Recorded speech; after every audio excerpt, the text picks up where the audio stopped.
subject is choosing a campsite, or Yep. So, good evening, ladies and gentlemen. I guess it's evening now. It's not night anymore here at 9, but welcome to Atlantic Bushcraft Adventures. Tonight we're on episode 270, and we're going to be talking a little bit about setting up camp. And as some of you may have noticed, we are not on Wednesday night. There was some personal affairs that need to be taken care of there, so we did bump it ahead one night. And honestly, that's kind of the freedom of owning the podcast. Now, I'm hoping somebody comes into the comments there. Can you check it, Ben? It looks like the output is just solid black on my end, but sometimes I get a little stumble on that. okay, Oh, nope, it's yeah, good. It came up. Finally, it decided to do its thing. So anyway, yes, tonight, uh, setting up camp. So, my idea for this one, Ben, is it's that time of year, people are starting to head back out. It's just a good time to give a little refresher on how you find that perfect campsite. Like, what should you be looking for? Where should you be looking? What should you be looking out about? Kind of a quick and dirty go over some things for those folks that are just starting to get into camping or into bushcrafting. And the first couple of times of going out this year, as you know yourself, back when we were all learning, it can be somewhat challenging. We mentioned this in the past before. Wetter weather, cool at night, warm in the day. There's some challenges that come with that. oh yeah. I mean, and there's definitely some stuff that we should talk about because I think sometimes people miss some of these things. And one of the first things I would like to bring up is uh, make sure wherever you're setting up isn't a travel route. Yeah, not only for humans, don't set up on a game trail. It's going to make things annoying for you in the middle of the night. That's almost exactly what I was getting at. And that's why I chose the word travel as a very. If it turns to be a path for people or animals or ATVs or vehicles, I mean, that sounds silly, but sometimes you're in the woods and it's not, if you don't take a few seconds to identify the location, you kind of realize that, wait a second, this might be something that someone or something's traveling frequently or infrequently. And if they do it in the middle of the night, they could literally bowl right over your tent. And it's happened. Large mammals have just trampled tents with people in them because they simply did not expect you to be there. Similarly, ATV trail that may not be super clear that it's an ATV trail. Maybe it's not used a lot, but maybe someone uses it once or twice a week, and the vegetation stays fairly fresh and green. But take a second to really make sure that it's not something that someone's going to come around the corner and upset your tent or rip your guidelines out or do something that's unexpected. And the other travel is water. Make sure it's not a path that frequently becomes a impromptu spring or stream in a Mm. rainstorm, because that sudden flooding that disappears pretty quick can be quite startling in the middle of the night. Very much so.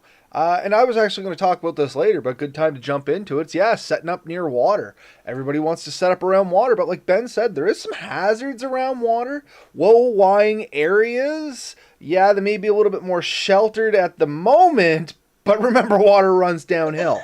There is things you can do to improve that a little bit. Like, to a degree, you can make some drainage around it and stuff like that, but the lower you go, the more you're going to work for that too. Don't so keep that in mind.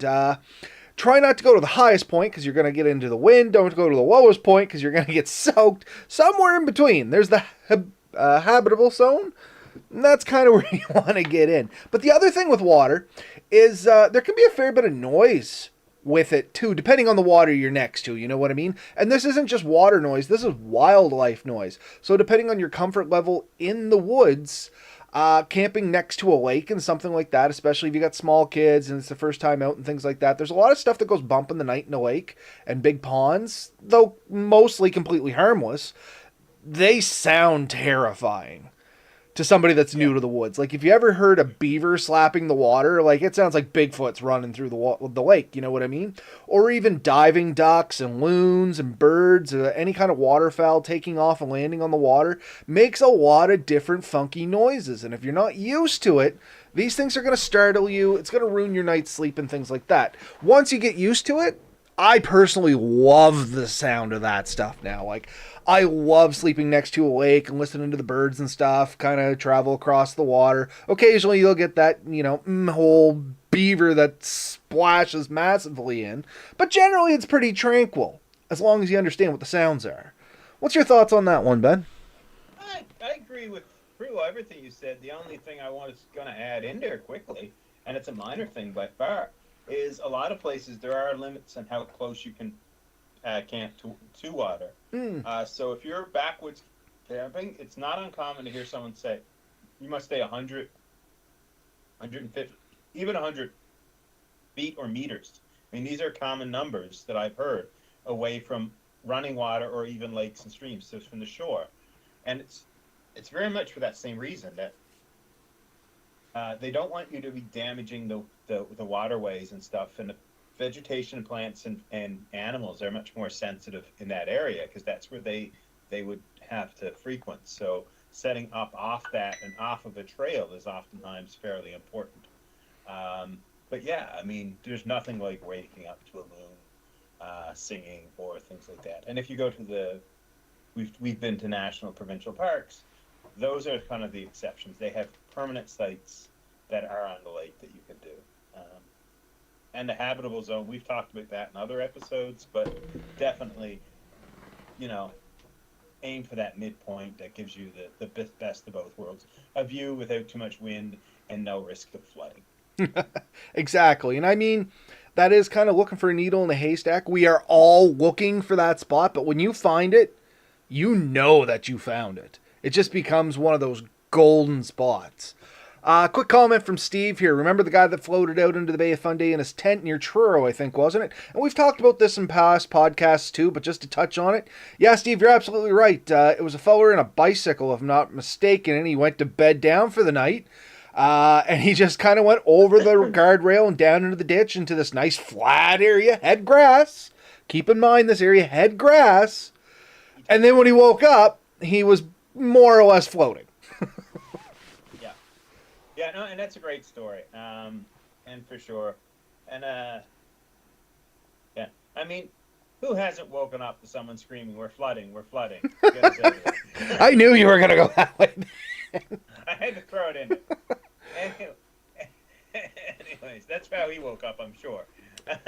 Yeah, and the funny thing was, I remember reading in the article, he said if he had tasted the grass, he would have noticed it was salty or something like that. No, and I was thinking, who licks the grass? and he even made some comment. Yes, I lick grass. So. And I mean, I get it. I mean, I'm bad for chewing on reeds, but I mean, I don't actively lick grass. Anyway, that's a whole other story. But yeah, nope, totally. And that's exactly what happened. Bay of Fundy, there is like massive tidal shifts, right? Like in certain parts, it's as much as 15 to 20 feet from high tide to low tide or something like that. I think it might be 28 feet. Oh, maybe so. Anyway, it's massive shifts in the water line there. And that's just what happened. He went to sleep. It was dry. It wasn't supposed to be wet. And then as the tide came in, he kind of went with it. But he was completely safe. He didn't drift away or anything like that. It's he just ended up getting wet. Like there was several inches of water where he was. Like if he had not have woken up and had been on an air mattress or something like that, there's a good chance he would have woke up, when the tent touched him from floating around a little bit. But anyway, he was okay. It was a funny story. It made the news and all things were good. But yeah, prime example, watch where you bed down. In his instance, it was at night. He was not familiar with the area. I believe he was in here touring around and stuff like that, and it just completely caught him off guard. And I mean, that can happen. Even out in the woods. The waterfall Ben and I went. Like, if you got a couple days of real heavy rain before you go into the woods, I would be a lot less excited about staying at the foot of that waterfall. Because eventually, like, the rain here may not be bad, but up in the hills and stuff where that water travels down from, it may be raining up there, and it'll build up, and all of a sudden you'll get a washover, and now you get this big surge of water, and you may think a lake's flooding, if you know what I mean, Ben. So, the AVA fact checkers just came out, and Yeah. How high did you think the Bay of Fundy was? I 15 thought it feet. was like 15, 20 feet. Maybe I knew it was I high would. and I was shooting low. If you switch that to meters, you'd be closer. Oh, geez. Okay, so that's like, 53 feet was yeah. 16 meters. Wow. Yeah, that's a lot. That's a really big gap. I was not expecting that. I was realistically thinking 30 feet, but I'm like, no, I'm going to reserve that a little bit. So, anywho, 53 feet at its highest. So that is a massive number, and that's why there's so much power there. And I have experienced that on rivers, and yeah, it's something that's impressive when the Bay of Fundy comes in and it like literally reverses a river for miles. That being said, So you'll know this story a little bit. Red Bear Tactical. My uncle George woke up floating on an air mattress in his tent when he camped near a hydroelectric reservoir. In yeah, certain places, it can rain many miles away, and then the flash flood can hit you in a camp that was dry if you were in a wash or a gully. And yeah, I mean, it's not such a major concern here in Canada, but I mean, it's still a concern. But especially in places like Arizona and things like that, where there's not a lot of water generally, and then you get those massive downpours, that's the thing. If you're in a canyon, a gully, or something like that, a saddle, the rain can be happen miles, kilometers away, and all of a sudden you get hit with a wall of water. but hydroelectric dams, when the lake hits a certain height, they open up the gates. That river goes from a trickle to a torrent, And I was going and to say, there's kind of a sluice system in there, isn't it? So they can regulate how high that dam gets.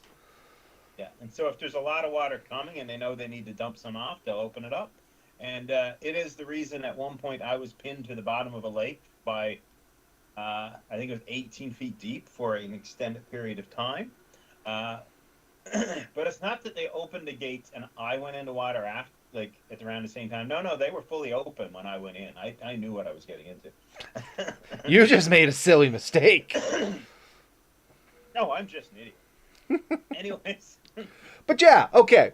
So definitely watch out for water, watch out for trails of all kinds. Look out for the area you're laying down in. Like we all try to get to that wonderful grassy area that's flat and nice, but the reality is you're going to have to set up in places that are not like that if you go into the woods. There's going to be a lot of roots and rocks and things like that. Take the time to actually sort out your bed down spot if you're going to sleep in a tent and sleep on the ground. Like a tiny rock the size of your little finger jamming in your spine all night is going to make you so uncomfortable. So take a few minutes, feel out. What I like to do is I put my tent, if I'm just going in a small tent, I'll put my tent up and not stake it down. I'll crawl in my tent and I'll lay down and I'll wiggle around and see if there's anything there that's bumping me or is causing hot spots or something like that. And then you just move the tent and remove the spots.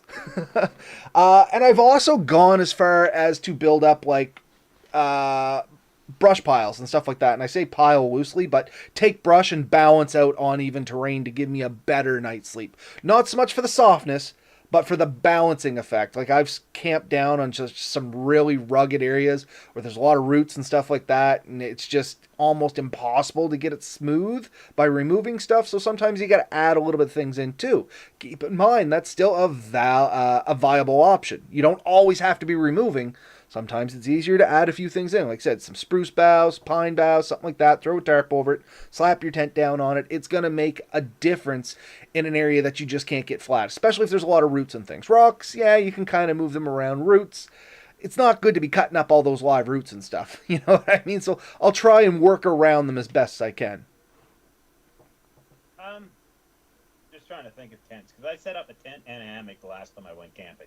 I stayed 4 nights and I switched back and forth. I did 2 nights in the hammock, 2 nights in the tent. And by the way, anyone who's wondering, the hammock won. It was a much better sleep. That being said, even quicker to set up. And even though the hammock failed me one night and I was able to fix it after the fact, I still preferred it.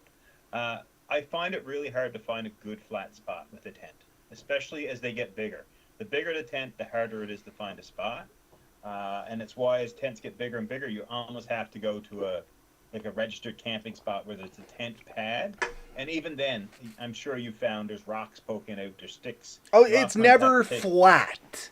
It's No. even like the little bumps and on the even dirt can get to you over time. Yeah. So definitely the challenge is there. Also, like just level. Like even if it's flat and it looks fairly flat, and you lay down in it, all of a sudden you feel like, oh, I'm rolling, right? And so now you're trying to orientate yourself so your feet are head, your head is above your feet, and you're in that direction. And it doesn't take a lot of degrees to start to make you slide and end up like everything's kind of bunched in one side of the tent. So that's definitely something that I've had to deal with in the past. And not to mention, Uh, if you do accidentally get your head down in the lower spot, it can cause headaches in the middle of the night. Blood will yeah, pool somewhat to your head, or you'll keep more blood towards your head than you normally would. Some people are a little more sensitive to that, and it will cause headaches and discomfort. yeah. So yeah, there's those things to consider 100%. um, yeah, and with your hammocks, like you choose two trees that are like for me, they have to be about 10 feet apart and no more than 14, 15 feet apart. At that point, it's about as high as I can reach to get it in. And I use it, well, I guess maybe a little bit longer, but I think my hammocks usually 10, 11-foot hammocks. And you get a little bit of leeway there. So on the very tightest, but then my, my tarp doesn't set up properly. And you have to make sure there's nothing between you and the tree. So if something's poking in that area, that gets in your way, and sometimes you can push it out of the way or do things to remove it. But if you don't want to cut a tree and it's a living tree, then you have to find somewhere else. Other challenges is where you're going to get in and out, because if that area is full of holes or hanging over like something you're liable to trip or hurt yourself in the middle of the night, that's a huge thing. So you still are looking for a flat spot, but you only need a flat spot big enough to stand in comfortably. Yeah, And it needs to be almost perfectly between the two trees. Um, and the other thing, and this is really true, never hang a hammock further than you're willing to fall. yeah, that's actually really good advice. I mean, we laugh about it, folks, but it's a real thing. Some people they're not as stable in a hammock, let's say, and when they go either to get in or out, especially when they're new to it, sometimes they can twist in the wrong way or put pressure where you shouldn't put pressure, and all of a sudden you're ass over tea kettle. And if anybody doesn't know what that means, that basically means that you're falling over yourself, getting, and you're on the ground. Long story short, you're on the ground. So, you know me, whoopee slings are the way to go, Yep, right? 100%. So, I bought a new Hennessy hammock. Hennessy hammocks do not come stock with whoopee slings. I know, Hennessy, contact me. I will fix you up. Anyways, they won't discuss this with me, apparently. No, I haven't tried that hard. I pulled their suspension out. I put my whoopee slings in. I get to the woods. I slept a whole night in it. I don't have, like in my old other systems, I have a piece of an arrow that I use as Yep. my marlin spike. And anyways, I just chose to use a dried twig. And the first night, perfectly fine, no issues. Second night, I noticed I was a little cold the first night, so I readjusted my gear, changed out how I use my sleeping bag and my extra blanket, and I figured I'd be much more comfortable this night. And I was camping by myself, so I had no one to impress. So I decided to go to bed early. And I'm getting all comfy and wiggling in. I'm really excited for a night's sleep, and all of a sudden I hear a crick, crack, and boom! I hit the ground, and I'm like, "What happened?" And I'm looking out, and the tarp's still pretty good. The hammock's even really like still suspended in the right shape, but my back is firmly planted on the ground. So I get out, and what had happened is that the strap to hold the hammock had let go, and everything else was still kind of tied together. So all the hammock was, or the tarp was tied around the tree because I was using a bigger tarp, and it was still partly even attached to the hammock, so it held the hammock up by its limited suspension, and so it looked like I was still fully set up. But I had to retie my knot, and I found a green stick this time, which was much stronger than the dry brown stick, and I made it through that. But yeah, picking two good trees does take a little bit of practice and experience. Too thick, it's too hard to get around. Too thin, it's going to move. In this case, the best two trees I could find, one was like 4 inches around. And when I laid in it, my tarp went from being nice and firm to really droopy. Because the trees came And in. So I took a ratchet strap and ran from that tree to the root of another tree and reinforced it. So now You that got tree way was too resistant. sophisticated, man. But it was the best two trees for the area. The other trees had other issues. There was too much undergrowth, or it was bad for the wind. The wind was going to come at a really weird angle. It would be annoying. So, we're talking things to think about. Think about where the wind is going to come. If the prevailing wind is coming, you want to make it that your tarp is blocking that. So if you turn your diamond-shaped tarp so that the prevailing wind is coming at your feet or your head, you're going to have a breeze going by Wind you all tunnel. night long. That's going to make you colder, and it's going to make you more uncomfortable overall. And if you can turn that sideways, the prevailing wind hits the tarp, it's going to get deflected above you and around you, and you will sleep much better. Maybe your tarp will flap a bit more, but not really, because if it's running through, it's going to flap a lot anyways. Mm. Something else to think about campsite wise, regardless if you are running with a tent or a hammock, is figure out your bathroom routes. And I mean, once again, more to the people that aren't so used to being in the woods or a little more newer to it. There's nothing like stumbling around at night, not knowing where you're going when you need to go pee. Or even worse, go do your other business. But I mean, kind of have a game plan before you go to bed. That way, when you do wake up, you just stumble out, go the direction you know you need to go do your business, come back to bed.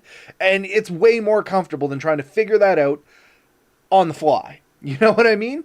And depending on what you're doing, I mean, you want to get far enough away from camp. You want to make sure that you have an area to clean yourself up and all that good stuff. So it is way easier to figure that stuff out the day before, or just sometimes during the daylight. And I mean, we've all been in that instance where we've blown into camp and it's been dark because we pushed either longer than we should have, or something went wrong and it ran late when we left. And I mean, this is human nature. This is life.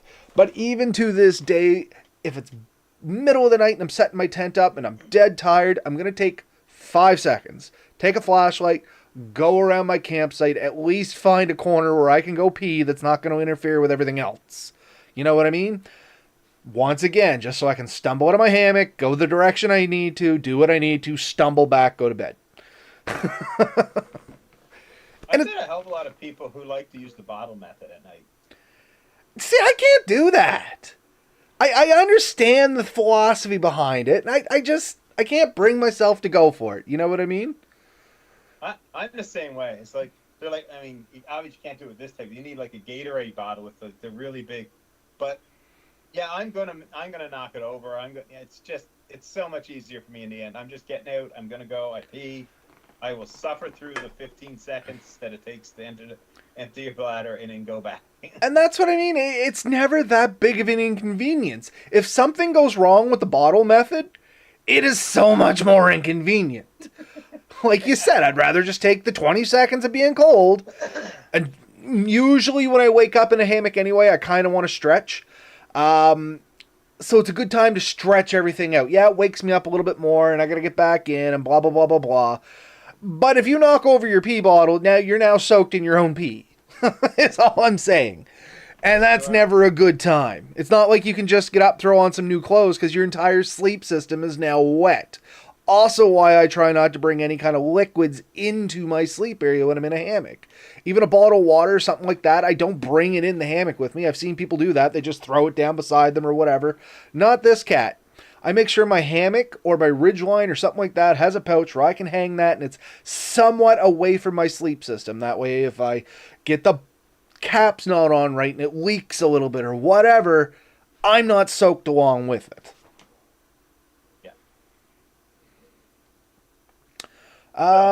Yeah. So the other good thing that you're going to want to look for, and this is kind of getting on to the more, I say advanced, it's not really advanced, but less commonly thought about. If you have the option and you're kind of camping on a hilly side or something like that, go to... Two thoughts on this. If you want heat and sunlight, go towards the southerly direction or the southerly aspect. It's going to catch more sun in the morning. It's going to be warmer in the mornings. But on top of that, it is going to catch more sun. It's going to be hotter as well. On the flip side, if you go to the north side of something or the northern aspect, it's generally going to be cooler, less sun in the morning, a little more, noonish, but that's about it. And then as it peters off, it's going to be less again. It's going to be cooler.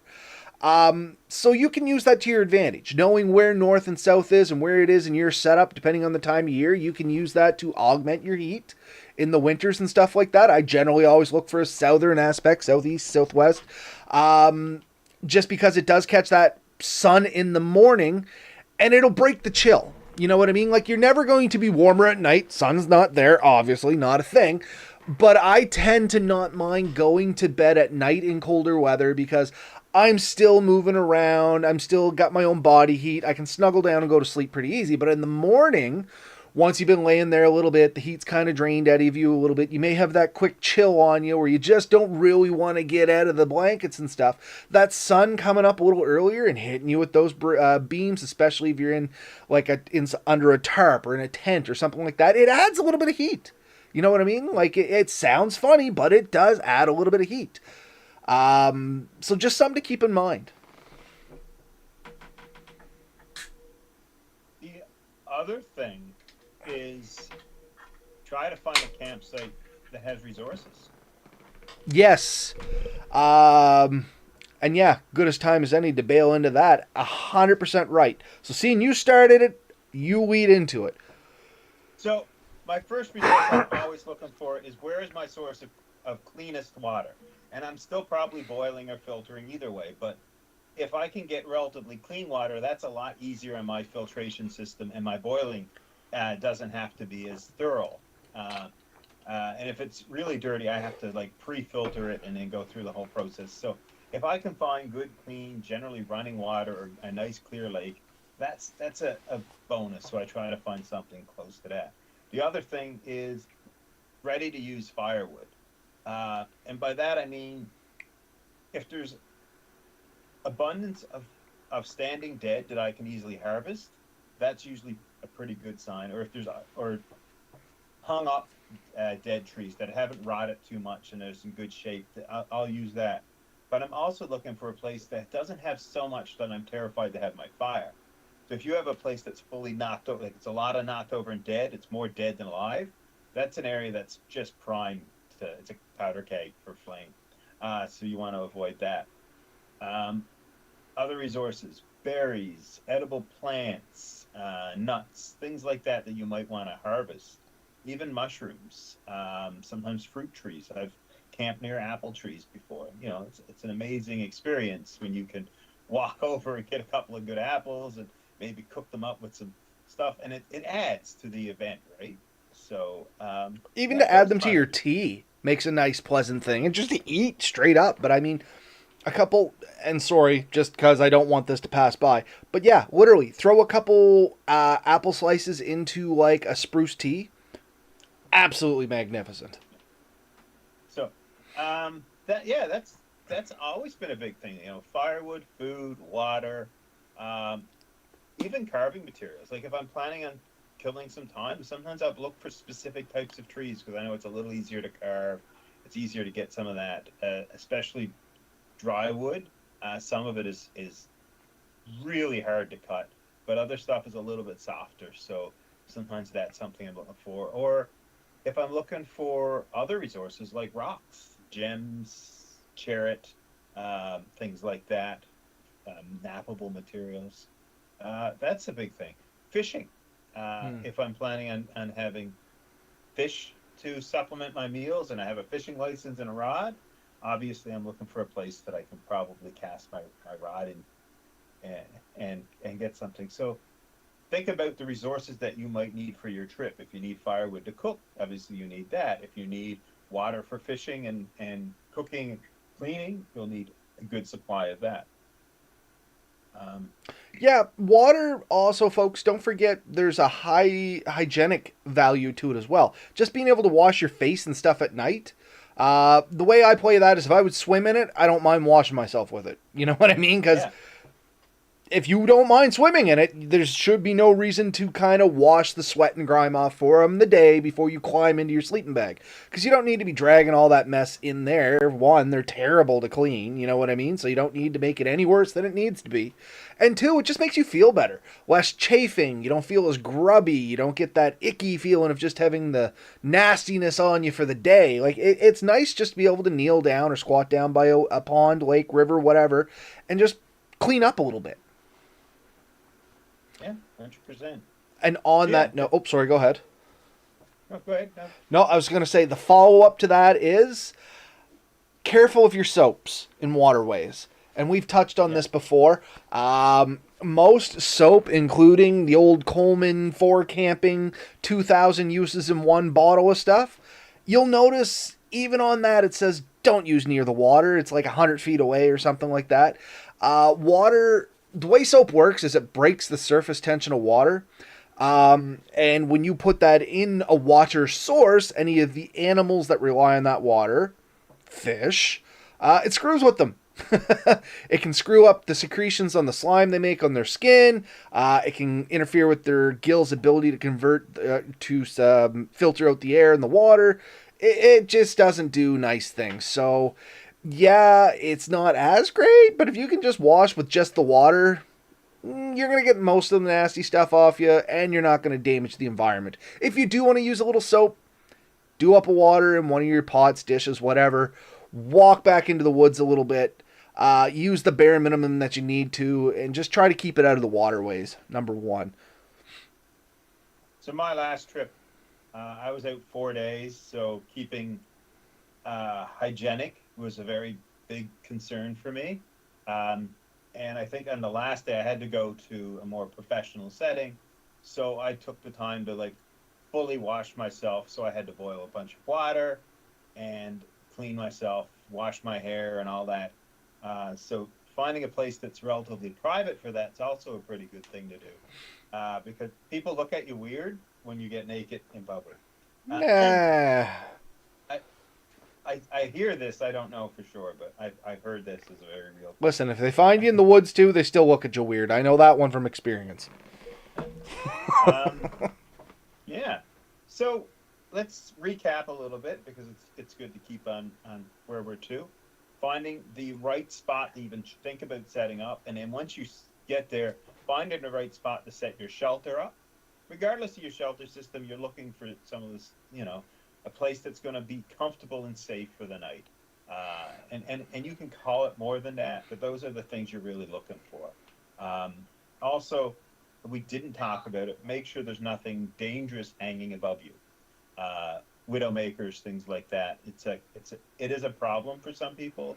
It's happened where people have had not only tents but like vehicles and stuff, because where they stopped, they didn't really take a look up, and there's a big branch just hanging there, and in the wind at night, it comes down and it crashes through everything. So keep that in mind. Or a tree that's half leaning and might fall down completely. It won't stop for you. It'll keep on going. So that's part of your safe and comfortable night. And then we talked about resources. Yep. Or something in between. We're basically up to resources. Jacob DeFord here. Actually, scrubbing sand or dirt on you before a swim can help you rub the muck off. 100%.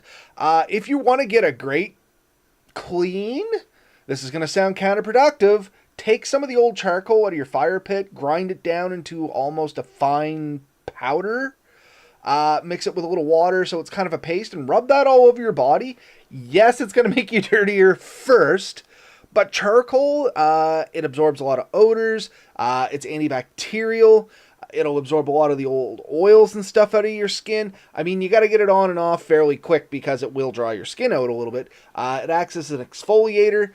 That, if you want something to clean yourself naturally in the woods, go no further than charcoal. I mean, you can chew a little bit to clean your teeth. Not tasting great, but it does work. Like I said, grind it up, wash your skin. You can even put it in your hair, and it'll take a lot of the old oil and grease out of it once you rinse it. It's Google it. You know what? Don't take my word for it. Google it. Yeah. So, I guess last but not least, entertainment. to a degree, and you kind of touched on that a little bit with like the wood standing and stuff like that if you're going to be looking for carving and whatnot. But I guess decide on what you want to do for entertainment. Don't wait till last minute when you're sitting in the woods looking around going, oh, now what do I do? Think about that long before you go into the woods. Once you get used to the woods, that no longer becomes a question, oh, what should I, or what can I do? It's, oh, what should I be doing now? Is what it comes down to. Because you'll find lots of stuff to do that'll interfere with your time, but then you realize that generally you're always keeping busy to keep your campsite up. If you're sitting around not doing much, there's probably something you should be doing. It's never about making it fantastic, but making it as absolutely comfortable as you can, and that takes a lot of constant maintenance and stuff. But anyway, that becomes the entertainment is what I was getting to. I enjoy those tasks that a lot of people would probably turn their nose up at a camp. That becomes my entertainment. I enjoy gathering firewood to an extent. I enjoy preparing my campsite and getting ready to take a good scrub in the woods, or just, fixing up around my campsite. That is my entertainment. But if that's not for you, think about what you're going to be doing when you're in there. Like Ben, if you're a carver, make sure you got material. Yeah. Well, I mean, we talked before about like rope making. So if you're looking to make ropes, you may want to look for certain types of trees with barks that are useful, things that can make the fibers that you want. Or maybe it's, you mentioned swimming and keeping clean. Maybe your plan is to do a swim. I've said it before, some of my favorite swims are actually at night, and a lot of people don't think about that. But in a nice moonlit night, you can go out and have a quick swim or a quick paddle. And oftentimes that's where I would go out and collect my water at night and stuff. So if I take the canoe, I'll go out and collect water, maybe do a last fishing before the sun disappears. So those are things I've often enjoyed. The other thing is stars. Sometimes I really want to be able to see the stars, so I try to find a spot where there's a large opening that gives me a good view of the sky. So at that point, I want to be close enough to a hill that I can climb up and sort of get the full span. Where oftentimes if you're, say, at the edge of a lake, the tree cover behind you blocks 50 to 70% of the sky. Yep. You want to know where it was actually a really, and kind of a side derail here. You remember where we went camping on the waterfalls? We drove up and we turned in on the motorcycles. If you keep going straight, that keeps going up the hill. And there's a nice little clearing there. And Melissa and I actually set up camp there once. That was probably the best view of the sky I have had in central Nova Scotia. Now, like up in Cape Breton and stuff, I know there's some observatories and stuff up there that have fantastic views of the sky. But for central Nova Scotia, right around our neck of the woods, that was the best views I had of the sky. Yeah. Yeah. Keji is considered a dark zone, so, or was a light reserve. Yep. So that's a really good spot. And my hometown, I think, was also considered that. So I used to go to a spot back there. So I have seen some beautiful. And I think that's what it was about there. It was just there's like no one for so far around it that there's like no light pollution. It was just amazing. And believe it or not, anyone who's interested in that, there is maps you can buy, you can look up online that tells you where the least light pollution in the area is. Oh, 100%. And that does have a huge impact on stargazing. So from the comments, let's see. Red Bear, pyrotherapy. Yeah, sometimes just tending the fire, sitting around the fire and just staring into it, especially if you're solo camping. You can do a lot of deep thinking on a good night of fire watching. That's all I'm going to say. If you know what I mean, you know what I mean. Have a good book, adjusting the, let's see, Steve, the Drifting Spore. Adjusting camp to suit you is part of the fun, always adjusting. And that's what I mean. I'm always constantly working on my campsite. Red Bear, stargazing, flying a drone, and pew-pew. Depending on where you're at, yeah. I take my bow to the woods sometimes and do stump shooting. I like that if I'm by myself. I really enjoy that. I have, yeah, I'm just going to leave it at that. I take my bow out and have a lot of fun with that. I've taken the drone with me lots of times and done some flying on that. I still try to get as much time in on that as I can, trying to improve my skills a little bit. And stargazing, yeah, at night. Some people like to bring a musical instrument. Harmonicas, a guitar's getting a little big, but I have seen people do it. I can't remember what the name of it is, but it's like a miniature guitar. It's just a guitar, but shrunk down. Those are a good Ukulele. alternative. What? There's three-quarter guitars and stuff too that a lot of people will use for that particular reason. I'm always looking to the stars. Never takes long to see something moving up there. I like watching satellites go. And that's the thing. In dark areas, this is Steve again, the Drifting Spore. In dark areas, you will be amazed at the things you didn't even know were above you. Once again, out on this hill that I was telling Ben about, I seen stars that I never even knew they were there just because of the light pollution in the area I'm in now. And I'm in a pretty rural area with not a lot of light around me. So it doesn't take much to start throwing stuff off. And hunting waterfalls. Jaw harp, I like to carry in my pack. And that's the thing. These are the instruments I recommend. Is something small, almost pocketable size. So harmonica. Anybody that loves that, that's a good one to go with. Jaw harp, that's a good one to go with. I mean, something that's small, fired in your pocket, it's entertaining. I like listening to nature a lot of the time, but I definitely see the value and the draw in playing a musical instrument when you're in the woods. I don't have a musical talent to my body is the problem, so anything I play, it sounds terrible anyway. But, I mean, I've made a whistle once. I can play that. One note. I can barely play the radio. Don't crash your drone into the roof of your camper. Yeah, no. I mean, as long as they got a good warranty. I've sent mine back twice now, and they still haven't given me too much trouble about it. But you're still out of drone for a few days until it comes back. Yeah, I know. But at least I got it back. Yeah. Anyways, I mean, these are all some pretty good things. Yeah. And I think that the only thing we didn't really talk about is, and this is an odd one, but something to consider too, proximity to home or safety. Yep, an escape route is what I like to call it. Yeah. When I'm solo, I'm much more likely to choose a spot that's more accessible in case someone has to come get me or I have to get out in an emergency. If I'm not solo, I might, in fact, choose to go further and riskier spots because I have that backup. But it's definitely something to consider. Yeah, and I'm much the same. Solo, I never go too far from my vehicle. Just in case something comes up, I can get back to the car. I don't mind leaving my stuff. I can come back for that later. Or worst case, my sleep system goes to crap. I can sleep in the back seat of my truck and figure it out in the morning. Now, if I'm with someone else, like if Ben and I went out camping, yeah, I'm way more apt to dig in like a tick and do stuff that I normally wouldn't, simply because, say my system did fail. I know I got Ben as a backup. I can wake him up and be like, Ben, this went to hell. We need to figure something out. And that's two heads. We can get a fire going a little easier. I mean, worst case, maybe I have to crawl up next to the fire and that's where I sleep for the night. But with two people, that's plausible. With one person, it's not really plausible, especially if the fire's out and you have to make it from scratch, because now you're trying to make a fire at night, and that's challenging in its own, especially when you are like tired and a little discombobulated to begin with. Yeah, for sure. And I have, like, I've camped with buddies who've had to help me out, and I've helped buddies out. We've been camping together, and all of a sudden we sit there and realize, oh, wait, I can't set this piece of equipment up because I'm missing this component. And we, at one point, I think we were setting up a couple of hammocks.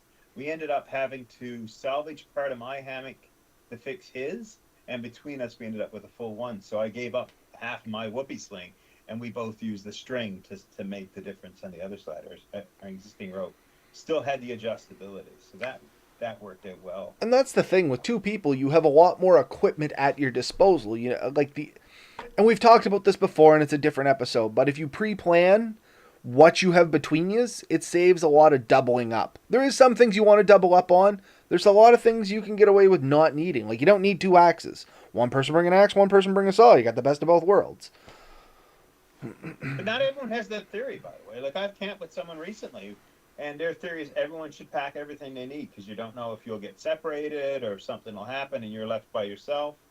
Um, and so, I mean, I'm not always 100% on that, but I do have to respect that when I'm camping with somebody who thinks that people should pack everything they need. But it depends on the person you're with. And if I'm packing with you, we are very comfortable sharing certain items, and we will talk about it before we leave and say, do I need to bring a stove? No, I'm already bringing a stove that's more than adequate for two of us.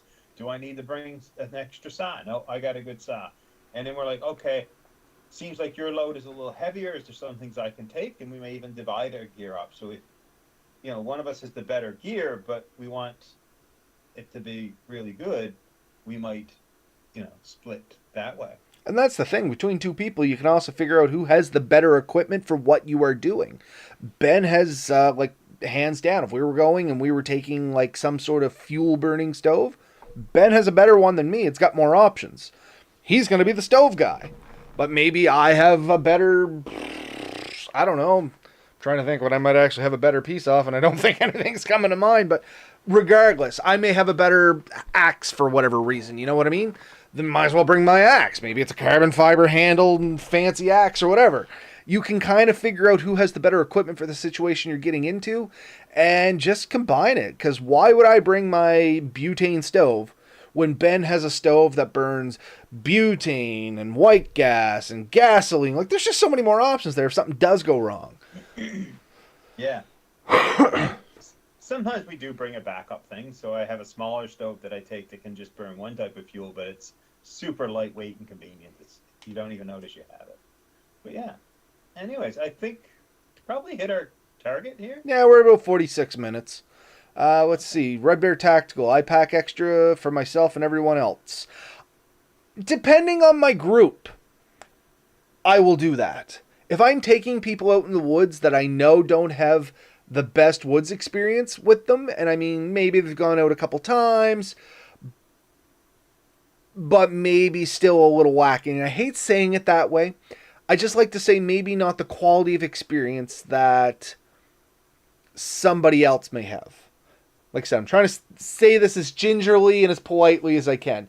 But then I'll bring extra stuff. Just assuming they may have overlooked it. Just in case. Now, if I was traveling with Ben or with Chris or somebody like that, these folks should know better. You know what I mean? We talk about a lot of stuff that we joke about, but it's real easy to overlook. Like I said, dumb things. Like how many times have I gotten into the woods and somebody has forgotten their tarp or they have forgotten whatever. You know what I mean? Little normal things that just add comfort, but they're nice to have. And the tarp may be an extreme example on that. But even like, I'm trying to think what the common things are to forget. And it usually is like a tarp, their tent, or something like that. And I won't bring a second tent, but I will bring the tarp. Like I said, you can make that into a shelter. It's not going to be as good as a tent, but you will be dry. Well, I mean, repair kits is a big one. Not everyone takes a repair kit. Even fuel. Last trip I took, I only had the one fuel bottle. I took that fuel bottle full. It probably would have lasted the trip, but I borrowed fuel from Red Bear. He had extra, and so that worked out good for me. And now I know that I really want to take a second cam when I go. I always want to have a bit more because it burns a little bit more than I thought it would. So there's things to keep in mind. But yeah. So Red Bear's last comment, just because it's here and it mentions you, ask Ben.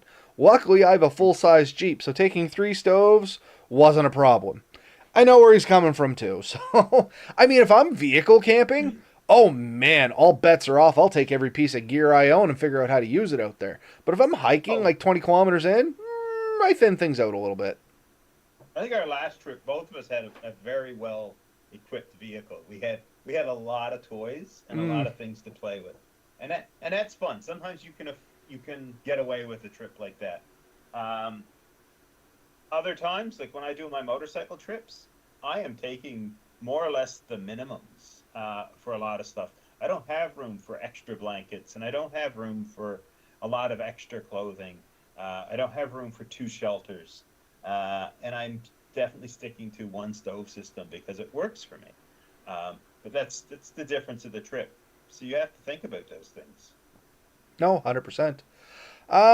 But yeah, we're coming up on 50 minutes now. I think I've covered everything I wanted to cover on this topic. Like I said, even though we're all coming up on an hour, this was just supposed to be a quick reminder to perhaps our newer folks out there, just to remind them of the things you should be thinking about. Highly encourage you folks to get out there and experiment and learn and play and try. But if you can learn from previous mistakes, because we have made these mistakes, trust me, then why not? You know what I mean? That's what it's all about, is sharing information, and hopefully the next fella doesn't have as hard of a time as the fellas before them.